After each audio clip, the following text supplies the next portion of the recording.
Na pequena cidade de Bragançal, havia uma casa no topo da colina, conhecida por sua história de terror. Mas o que a tornava única não eram as aparições ou os gritos, mas os olhos.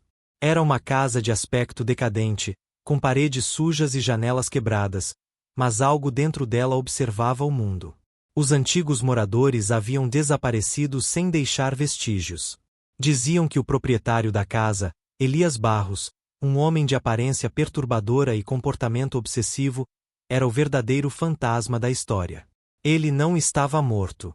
Ele apenas se escondia. E enquanto ele observava, a casa assistia com ele. Luciana era uma mulher de olhar cansado e silêncio pesado. Carregava no peito cicatrizes recentes, perdas, abandonos e uma necessidade urgente de recomeçar. Foi assim que chegou a Bragançal, uma cidade esquecida pelo tempo, cercada por colinas enevoadas e casas antigas que pareciam espiar entre as árvores. No topo da colina, encontrou ela, a casa. Isolada, com paredes descascadas, janelas trincadas e uma estrutura que ameaçava ruir a qualquer momento. Mas havia algo naquela solidão que a atraiu. Uma promessa muda de refúgio. Luciana ignorou os sussurros dos moradores. Diziam que ninguém ficava muito tempo ali, que a casa sabia demais. Ela não acreditava em histórias de fantasmas. Precisava apenas de paz. Na primeira noite, porém, a casa respirou. O som era sutil. Passos arrastados no andar de cima, madeira estalando como ossos antigos, e uma respiração, lenta, densa, que parecia vir do próprio corredor atrás de sua porta. Luciana acendeu todas as luzes. Nada. Tentou dormir, mas não conseguiu. Tinha a estranha impressão de que alguém estava deitado no escuro, olhando para ela. Sem piscar. Sem som. Apenas olhando. Aquela sensação não a abandonaria mais. Na segunda noite em Bragançal, a neblina descia pesada e silenciosa sobre a colina, engolindo a casa em um abraço úmido e opressor. O vento soprava entre os galhos das árvores secas, fazendo-os render como se sussurrassem segredos antigos. Luciana estava sozinha na sala. A única fonte de luz vinha da fraca chama do abajur, projetando sombras dançantes pelas paredes descascadas. Ela tentava se concentrar no livro, mas a narrativa parecia distante. Cada ruído na casa fazia seu coração acelerar. O estalo da madeira, o arrastar lento de algo pesado pelo piso do andar de cima, o farfalhar súbito do vento que parecia querer entrar pela janela quebrada. De repente, um arrepio gelado percorreu sua espinha. Ela parou, levantou os olhos e sentiu seu olhar ser capturado pela janela. Uma moldura trincada, embaçada pelo tempo e sujeira acumulada. Lá fora, na escuridão da colina, algo se movia. Imóvel, uma figura emergia das sombras, envolta em um manto escuro que parecia feito da própria noite. Não havia detalhes visíveis, apenas uma silhueta negra, alta e grotesca contra o céu encoberto. A figura não caminhava, não respirava. Parecia ser um espectro preso no tempo. Mas o que mais a aterrorizava eram os olhos. Dois orbes luminosos, brilhando como lanternas geladas, fixavam-na com uma intensidade perturbadora. Não refletiam a pouca luz da casa, pareciam irradiar uma luz própria, fria e opressiva, penetrando até a alma. Luciana sentiu o peso daquele olhar, como se fosse um punhal invisível que perfurava sua mente e coração. Ela piscou, e a figura desapareceu, dissolvendo-se na névoa como fumaça levada pelo vento. Tentando se recompor, Luciana riu nervosamente e se disse que tudo não passava de imaginação. Estresse, solidão, noites mal dormidas. Talvez um efeito da mudança e da casa velha, cheia de histórias. Mas a noite seguinte não trouxe alívio. Quando o relógio bateu meia-noite, ela sentiu a presença de novo, mais forte, mais próxima. O vento se calou e o silêncio se tornou sufocante. De repente, um som abafado, como passos arrastados, percorreu o corredor ao lado da sala. Luciana prendeu a respiração, o peito apertado, os olhos fixos na janela que dava para a colina. E lá estava ele. A mesma figura. Parada, imóvel. Os olhos que brilhavam como duas chamas frias. Desta vez, ela sentiu que aqueles olhos não apenas a observavam, eles a conheciam. A casa parecia respirar em sintonia com ela. O rangido do piso sob seus pés era um sussurro de alerta. As paredes pareciam fechar-se lentamente ao seu redor. Ela se levantou devagar, o coração martelando nas têmporas, e foi até o espelho antigo pendurado no corredor. Ao encarar o vidro rachado, Luciana viu algo que fez seu sangue gelar. Seu reflexo estava lá, mas atrás dela, dentro do vidro, uma sombra se movia. Era o contorno indistinto da figura, os olhos brilhando com um ódio silencioso e profundo. A voz baixa e rouca pareceu surgir das profundezas do espelho, um sussurro que atravessava a pele. Você não pode fugir. Eu estou em todo lugar. Sempre observando. Ela se afastou cambaleando, com o rosto pálido e os olhos arregalados, sentindo que a casa inteira pulsava ao redor dela, um organismo vivo, consciente e faminto. O olhar daquela presença já não estava mais do lado de fora da janela. Estava dentro dela. Alguns dias após os estranhos acontecimentos, Luciana explorava a casa com um misto de curiosidade e receio. As tábuas rangiam sob seus pés, e o ar carregado parecia sussurrar segredos antigos pelas paredes descascadas. No andar superior, próximo a uma parede que parecia menos sólida que as outras, seus dedos encontraram uma fresta oculta, uma tábua ligeiramente solta. Com esforço, ela a removeu, revelando um pequeno esconderijo. Lá estava um velho diário, encardido e gasto pelo tempo, com a capa de couro ressecado e páginas amareladas. Sentada no chão frio do corredor, Luciana abriu o livro com cuidado. As letras eram firmes, escritas em tinta preta que, apesar dos anos, permanecia legível. As primeiras páginas mostravam fragmentos de pensamentos obsessivos, quase delirantes. Elias Barros escrevia sobre sua obsessão com a casa, descrevendo-a como um organismo vivo, que respirava e sentia. Ele afirmava que a casa era um espelho, não apenas de sua mente, mas do mundo ao seu redor, um reflexo distorcido onde ele era ao mesmo tempo espectador e prisioneiro. As paredes não apenas observam, elas julgam. O que eu vejo não é o que você vê.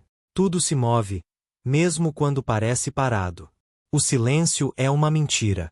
Os olhos estão em toda parte, mesmo nos lugares onde não deveriam estar. À medida que Luciana avançava nas páginas, a angústia de Elias ficava cada vez mais evidente. Ele descrevia vozes que sussurravam durante a noite, sombras que se esticavam além da luz das velas, e uma presença invisível que consumia sua sanidade. Havia rabiscos frenéticos, frases desconexas e palavras riscadas, como se o homem lutasse contra algo dentro da casa, ou dentro de si mesmo. Nas últimas páginas, o tom mudava para desespero puro.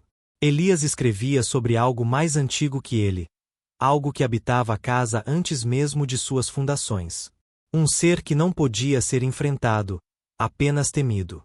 Ele sentia que estava sendo consumido por essa entidade, que o observava através dos olhos da casa, e que lentamente roubava sua identidade, sua alma. Eles não sabem o que está aqui. Eu não sou mais eu. A casa é um túmulo, um reflexo do inferno. E ela quer mais. Eu já não existo, só o vazio que ficou. Luciana fechou o diário, o coração acelerado, sentindo o peso daquelas palavras antigas pressionar sobre ela. Era como se a casa respirasse junto com ela, como se o próprio Elias Barros ainda estivesse ali, preso naquele labirinto de paredes e olhos. E no silêncio que se seguiu, o som distante de passos arrastados fez sua pele arrepiar. Naquela noite, o ar parecia mais pesado do que o normal, como se a casa estivesse segurando a respiração. Luciana acordou abruptamente, seu peito apertado por uma angústia sem nome. Um silêncio denso pairava no ambiente, quebrado apenas pelo sutil estalo da madeira que se acomodava ao frio crescente. Ela sentiu, antes mesmo de ver, uma presença imensa e opressora na sala. Algo sombrio que se movia com passos quase inaudíveis, mas que pareciam ecoar dentro dela. Tremendo, Luciana se levantou devagar, tentando ignorar o medo que fazia sua pele arrepiar. Ao se virar para o corredor, seus olhos captaram uma sombra alongada que se deslocava pela parede, sem uma fonte clara, como se estivesse viva e fluida. O coração disparou, e ela caminhou em direção ao espelho rachado no final do corredor. Aquele espelho que desde que chegou parecia refletir não só a imagem, mas também os medos mais profundos dela. Quando olhou o seu próprio reflexo, um arrepio gélido percorreu sua espinha. Por trás dela, no vidro manchado, apareceu a figura de Elias Barros. Seus olhos, negros e profundos como abismos, fixavam-na sem piscar, cheios de um misto de tristeza e ameaça silenciosa.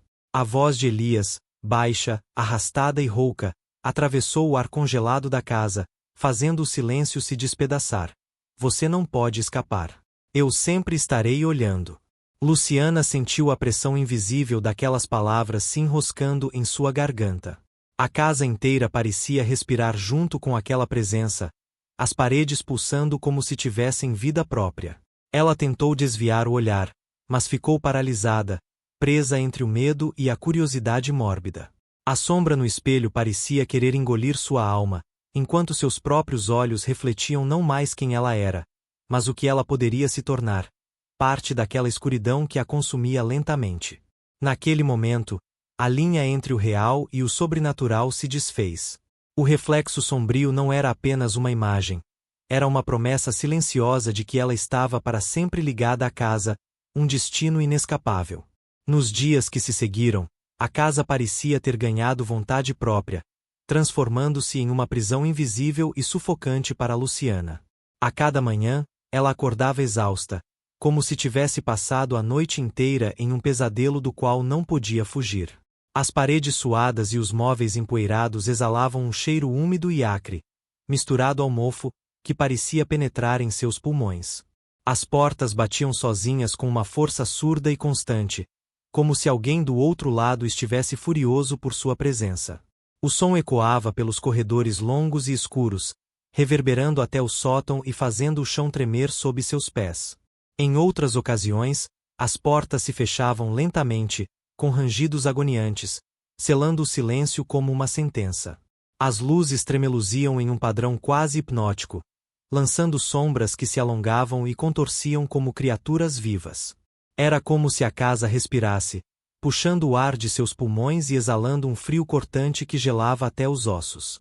Os sussurros ficavam mais altos, formando palavras incompreensíveis, uma língua antiga e esquecida que parecia atravessar as paredes e envenenar sua mente. E então, havia os olhos. Os olhos estavam por toda parte, ocultos, mas sempre presentes. Pequenos pontos de brilho intenso nas paredes, no teto rachado, até mesmo no espelho quebrado do corredor. Em cada reflexo, Luciana sentia o peso de um olhar que a perfurava, frio e impiedoso. Era como se Elias Barros tivesse espalhado sua consciência pela casa inteira, um olhar vigilante e inesgotável que não a deixava escapar. Desesperada, Luciana tentou fugir uma noite. Correu para as portas, bateu nelas com toda a força, mas elas simplesmente não cederam. As janelas, antes frágeis e quebradas, agora estavam seladas por uma barreira invisível, como se a casa tivesse se fechado ao redor dela, um casulo sufocante. O porão, o único local que ainda não tinha explorado, parecia ecoar um chamado sombrio, um convite que a aterrorizava e atraía ao mesmo tempo. Foi quando, numa noite sem luar, ela sentiu uma presença atrás de si. Virou-se lentamente e viu, refletido no vidro opaco da janela, a sombra de Elias Barros. Seus olhos brilhavam como brasas, fixos nela, cheios de uma maldade antiga e insaciável. Ela tentou gritar, mas sua voz ficou presa na garganta. O ar ao seu redor pareceu se tornar mais denso, como se a casa estivesse apertando um nó invisível em seu peito. Cada respiração era uma luta. Luciana compreendeu então a verdade mais aterradora. Elias não estava morto. Ele havia se fundido à casa, sua essência obscura impregnada em cada tijolo, cada rachadura, cada sombra. Ele era o espírito vivo de Bragançal, uma presença que tudo via e tudo dominava. A obsessão dele não era apenas observar. Era possuir, controlar, fundir-se com outro ser. E ele queria Luciana.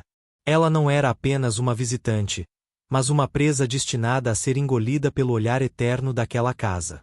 A cada dia que passava, a sensação de ser engolida pela escuridão aumentava. As paredes pareciam se mover, se aproximando, sufocando seu corpo e mente. O frio não era apenas físico, mas uma ausência de vida, um vácuo que puxava sua alma para dentro da casa.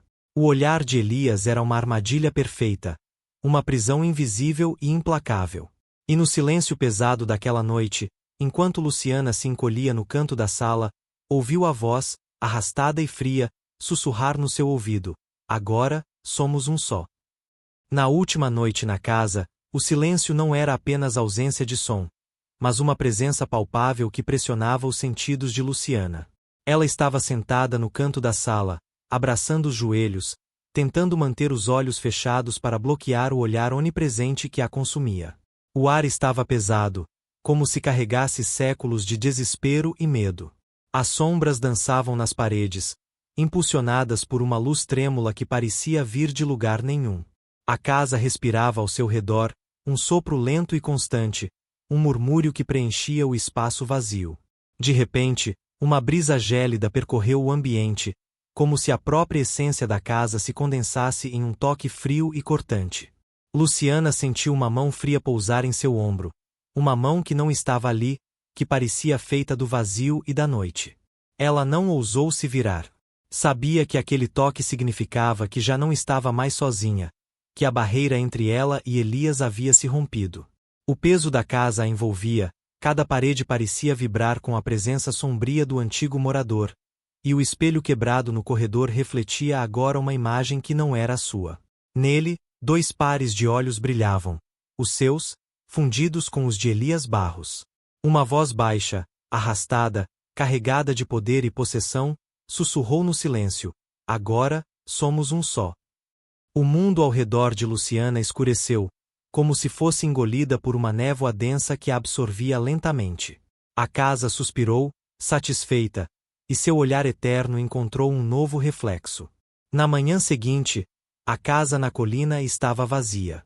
Exceto por um brilho tênue no espelho quebrado do corredor. Os olhos que observavam, sempre observando.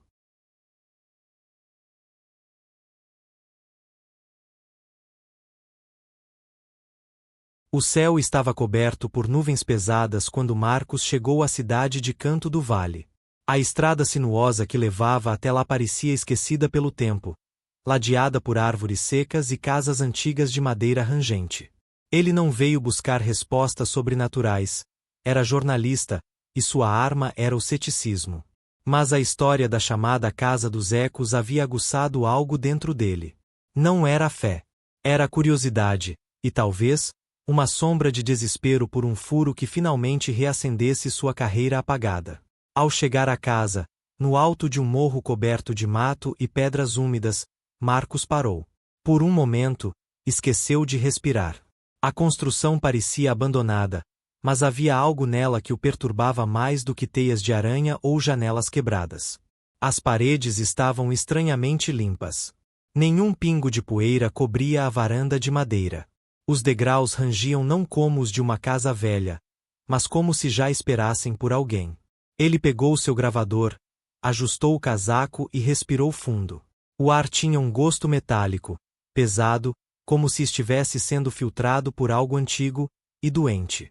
Ao empurrar a porta da frente, ela se abriu com facilidade, sem o rangido esperado. E foi nesse instante que ele notou algo ainda mais estranho. O silêncio. Um silêncio tão absoluto que fazia seus próprios batimentos parecerem invasivos. Nenhum som da rua, nenhuma brisa, nenhum farfalhar de folhas. Era como se, ao cruzar aquele limiar, ele tivesse entrado em uma bolha fora do tempo. A primeira coisa que viu foi o corredor central, comprido e escuro, com papel de parede se desfazendo em tiras. Nas laterais, portas entreabertas escondiam cômodos mergulhados em sombras. Marcos ligou sua lanterna. Marcos aqui, entrando na residência conhecida como Casa dos Ecos. Estranhamente, tudo está limpo. Sem sinais de invasão ou deterioração comuns em locais abandonados. Sua voz ecoou, mas não da forma usual. O som voltou para ele com uma entonação ligeiramente diferente. Como se alguém tivesse repetido sua frase segundos depois, sussurrando. Ele parou. Recuou um passo. E ouviu de novo. A própria voz, voltando de algum lugar mais profundo da casa. Marcos aqui, entrando. Mas algo na forma como foi dita o fez gelar. Era a mesma frase, mas soava como zombaria. Como se a casa estivesse brincando com ele. Mesmo assim, ele seguiu. Anotava mentalmente cada detalhe. Cadeiras antigas encostadas nos cantos, um piano fechado coberto por um pano preto, e um retrato torto de uma família que sorria com olhos escurecidos pelo tempo. Marcos já havia estado em muitos lugares assombrados. Já entrevistara médiuns, visitará cemitérios, hospital psiquiátrico abandonado. Mas nada se comparava ao que sentia ali. A certeza de que não estava sozinho.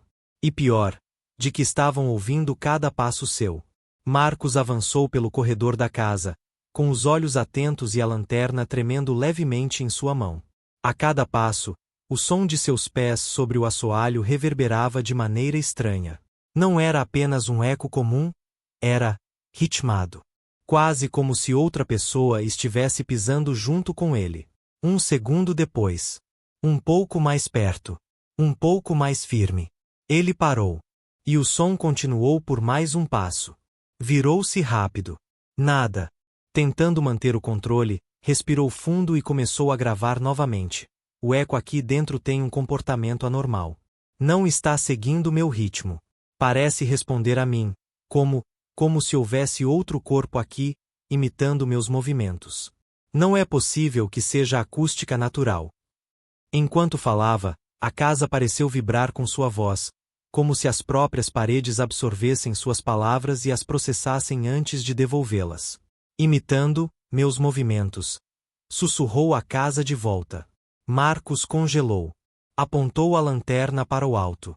O forro da casa era alto, revestido por madeira antiga e manchas escuras de umidade, como veias enegrecidas espalhando-se por um corpo doente. Tudo permanecia imóvel. Ele avançou mais alguns passos, agora em direção à sala de estar, onde viu uma grande estante encostada à parede, ainda repleta de livros antigos. Folheou um deles. Os textos estavam rabiscados, com frases incompletas, como se tivessem sido interrompidas bruscamente. Algumas páginas traziam apenas a mesma palavra escrita repetidamente. Ouça. Foi então que ouviu pela primeira vez. Não um som, mas uma voz. Clara. Baixa. Próxima. Marcos. Seu nome sussurrado, não com ameaça, mas com intimidade. Uma voz que parecia conhecê-lo. Que o observava havia muito tempo. Ele virou-se imediatamente, esperando encontrar alguém atrás de si. Mas o cômodo estava vazio. Apontou a lanterna para a escada que levava ao segundo andar. Nada. Para a porta da cozinha, entreaberta. Vazia. E então, novamente, Marcos.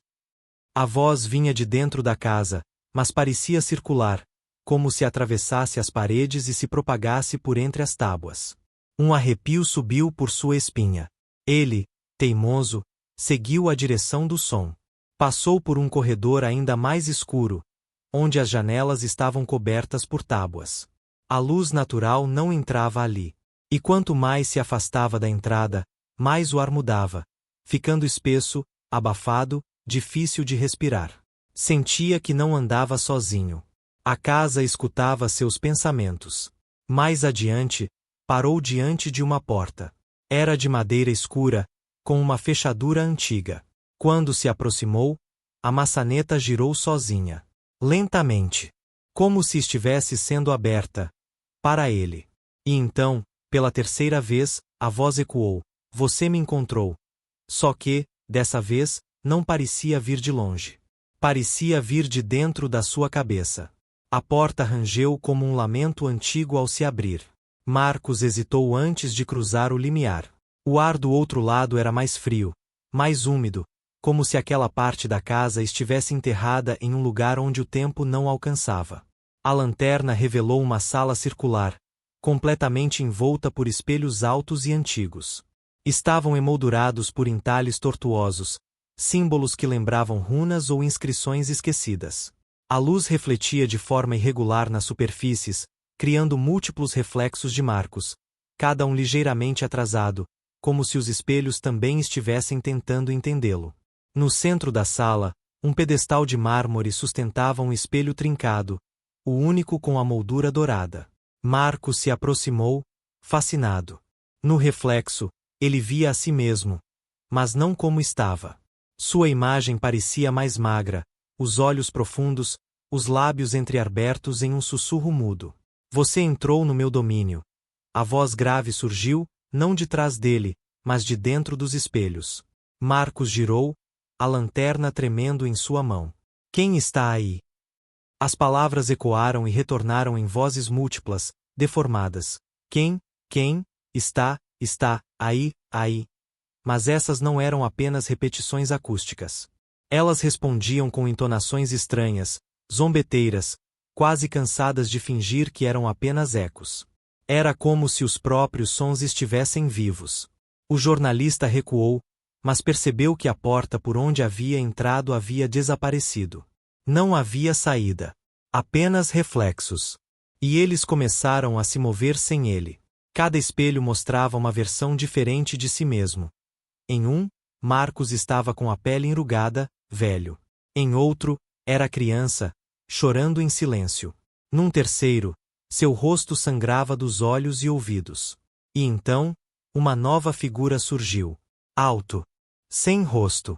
Apenas uma sombra difusa, com braços longos e movimentos ondulantes, como se flutuasse entre os planos. Ele não se refletia nos espelhos, ele vivia dentro deles. Sou o que resta de todos os que ousaram ouvir, disse a presença. A voz era grave e abafada, como se viesse debaixo d'água, e soava nas paredes, no chão, nas costelas de Marcos. O jornalista caiu de joelhos, pressionando os ouvidos com força, tentando abafar os sons. Mas os ecos aumentavam, cada vez mais intensos, repetindo suas dúvidas, seus medos, seus segredos. Por que veio, Marcos? Por que não acreditou? Por que não teve medo? Os espelhos começaram a vibrar, rachando lentamente. Marcos gritou, mas o som saiu sem eco, engolido pela presença. Ele tentou correr, mas o chão se alongava à sua frente, como se a casa estivesse esticando o tempo, arrastando-o para dentro de si. Foi então que ele percebeu. O Senhor dos Ecos não estava tentando assustá-lo. Estava tentando tomá-lo. Tomar sua voz. Sua presença. Seu reflexo. E talvez, sua alma. Marcos cambaleou pelo cômodo, os olhos saltando de espelho em espelho, tentando encontrar o próprio reflexo. Mas agora ele não via mais a si mesmo. Em vez disso, rostos estranhos surgiam nas superfícies, homens e mulheres que ele nunca conheceu, mas que pareciam gritar por ajuda com os olhos. Eles se moviam em silêncio, suas bocas abertas em desespero, sem som algum. Como se os espelhos fossem aquários e aquelas figuras, almas afogadas no tempo. Um deles, um rapaz com rosto juvenil e olhos fundos, esticava as mãos contra o vidro, implorando por libertação. Marcos sentiu um calafrio. Aquele rosto, ele já o vira antes. Era Caio, um jovem desaparecido há 10 anos, dado como morto. A cidade inteira lembrava da comoção. A revelação caiu sobre ele como uma marreta. Eles não haviam desaparecido. Estavam ali, aprisionados. Uma nova onda de sussurros o envolveu. Não eram mais apenas ecos distorcidos. Agora eram vozes sobrepostas, centenas delas, todas falando ao mesmo tempo, todas vivendo dentro da casa. Nós olhamos por curiosidade, nós ouvimos demais. Agora somos apenas reflexos. Os espelhos começaram a escurecer, como se fossem contaminados por tinta negra vazando pelas bordas. No vidro à sua frente, o reflexo de Marcos finalmente retornou. Mas algo estava terrivelmente errado. Seus olhos estavam completamente pretos, sem íris, sem brilho. Seu sorriso era um esgar sutil, frio, como se não fosse mais ele. O reflexo ergueu a mão, mas Marcos não havia se movido. Você já não pertence mais a si mesmo. disse a entidade dentro do espelho, com a voz misturada ao som de todas as outras. Ele tentou se afastar, mas seus pés estavam colados ao chão, como se raízes invisíveis subissem por suas pernas, prendendo-o. As paredes começaram a respirar, pulsando como carne viva, enquanto os espelhos trincavam ao seu redor, não de fora para dentro, mas como se algo estivesse tentando sair de dentro deles. Marcos gritou, um som primal, desesperado, mas tudo o que ouviu de volta foi o mesmo grito, vindo dos espelhos, de dezenas de versões dele mesmo, todas deformadas, todas presas. Então, num lampejo, ele entendeu. A casa era um ciclo. Um ciclo de vozes, reflexos e esquecimento. E agora, ele fazia parte dele. Marcos já não sabia mais onde estava. As paredes haviam desaparecido, ou talvez estivessem apenas distantes demais. Ao seu redor, havia apenas um vazio ressonante, preenchido por ecos contínuos de vozes antigas, algumas suplicantes, outras enlouquecidas. O chão sob seus pés se tornará espelhado, líquido, como se ele estivesse pisando sobre a própria superfície da memória. Cada passo reverberava em 1000 direções, criando distorções no espaço. Ele tentava lembrar quem era, porque estava ali. Mas os pensamentos escorriam de sua mente como água por entre os dedos. Uma risada familiar ecoou, baixa e lenta, como o ranger de uma porta antiga. Era o Senhor dos Ecos, agora falando diretamente dentro de sua cabeça. Você quis ouvir, agora ouça para sempre. A presença dele se manifestou por entre as sombras, não em forma física, mas como uma distorção no ar, um contorno de olhos e bocas que se fundiam, multiplicavam e desapareciam. Era como se a casa tivesse ganhado voz própria, como se o tempo ali obedecesse a outras regras. As vozes começaram a se repetir com mais intensidade, mas agora eram as de Marcos. Quem está aí? Alguém me ouve? Eu sou Marcos. Sou Marcos. Marcos. Marcos. Seu próprio nome foi arrancado dele, transformado em melodia cruel e repetitiva, uma marca que agora pertencia à casa. Ele correu, ou acreditava que corria, em direção a algo, talvez uma saída, uma esperança. Mas tudo o que encontrava era mais espelhos, mais versões dele mesmo, cada uma com pequenas diferenças. Um Marcos com olhos chorosos, outro com expressão de raiva, um terceiro simplesmente vazio. As paredes voltaram a se formar ao redor. Agora, estavam fechando, como se o cômodo estivesse sendo reconstruído em torno de sua prisão. Ele viu mãos tentando sair de dentro dos espelhos, não as dele, mas das outras almas presas ali. Todos clamando por redenção, todos ecoando eternamente. Marcos caiu de joelhos, exausto. Chorou, mas suas lágrimas não tocavam o chão, eram absorvidas pelo ar, como se até sua dor fosse devorada pela casa. A voz final do Senhor dos Ecos foi um sussurro íntimo. Você não foi o primeiro, e não será o último. No instante seguinte, o silêncio caiu. Um silêncio pesado, absoluto, sem eco algum. Na manhã seguinte, a neblina cobria Canto do Vale como um véu de luto. O céu parecia mais cinzento do que o habitual, e o ar, parado. Um grupo de curiosos se reuniu diante da velha casa, guiados pelos boatos de que alguém havia entrado nela na noite anterior. A porta, antes trancada por décadas, estava entreaberta, como se a casa tivesse terminado uma refeição e agora apenas repousasse. Acho que alguém entrou ontem à noite, disse um dos moradores, hesitante, os olhos fixos na entrada escura. 2 homens se aproximaram, atravessando o limiar com cuidado. O chão estava limpo, o ar estranhamente perfumado com algo que lembrava velas apagadas e papel queimado. No salão principal, eles pararam. Algo os fez calar. Os espelhos, antes empoeirados e rachados, agora estavam intactos e polidos, cobrindo todas as paredes, refletindo os intrusos de todos os ângulos, e algo mais. Um dos homens se aproximou de um espelho maior. Quando olhou diretamente para o vidro, gelou por dentro. Ali, parado atrás do seu reflexo, havia um rosto que não era o seu, Marcos. Estava em pé, imóvel, com os olhos opacos e vazios, como se contemplasse o mundo através de uma eternidade de silêncio. Ele não piscava, Não se movia. Seu reflexo estava preso, eternamente à espreita. Então, algo mais aconteceu. O reflexo de Marco sorriu. Foi um gesto pequeno, mas cheio de significado, como se dissesse: agora eu sou parte dela. Assustados, os homens saíram às pressas, jurando nunca mais voltar. Lá dentro, a casa voltou ao silêncio. Mas se alguém escutasse com atenção, perceberia, no fundo dos espelhos, sob a superfície, vozes sussurrando nomes. Nomes de todos os que ousaram escutar, e nunca mais saíram. A casa dos ecos estava viva. E ela estava sempre ouvindo.